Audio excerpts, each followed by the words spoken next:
অসিন মাঝি। ঢালিউড অভিনেতা আরিফিন শুভকে পূর্বাচল নতুন শহর প্রকল্পে সাবেক প্রধানমন্ত্রী শেখ হাসিনার বিশেষ নির্দেশে সংরক্ষিত কোটায় 10 কাঠা প্লট বরাদ্দ দেয় রাজধানী উন্নয়ন কর্তৃপক্ষ।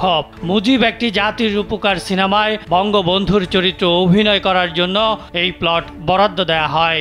তবে এবার শুভকে বরাদ্দ দেওয়া রাজুকের সেই প্লটটি বাতিলের সিদ্ধান্ত নিয়েছে কর্তৃপক্ষ।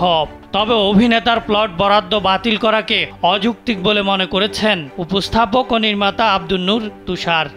জলের ছলাত ছলাত তালে নৌকা মেলেছে ডানা।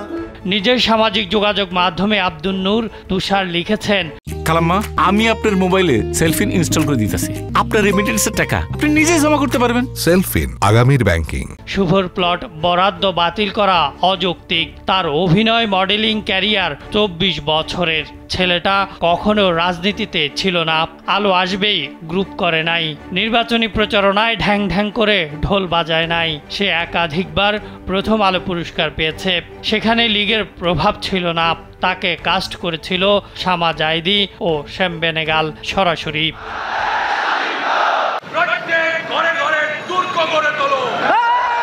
তিনি আরও লিখেছেন, গণভবনে কাস্টিং করার দাওয়াত সে পায় নাই। সে লিস্টেই ছিল না। আরিফিন শুভর সঙ্গে অন্যায় করা হচ্ছে।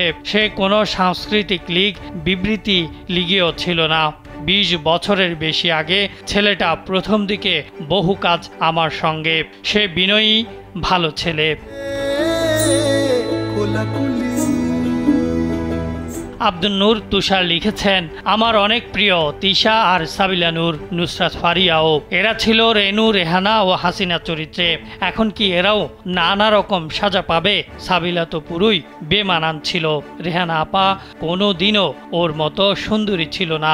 শিল্পীর কাজ অভিনয়, এজন্য তাকে শাস্তি দেয়া সঠিক না। তাহলে কি অলরেডি মাইক ব্যবসা বন্ধ হবে? সিনেপ্লেক্স বন্ধ হবে? ছবি দেখিয়েছে তাই শাস্তি শ্যাম বেনেগালকে দেন।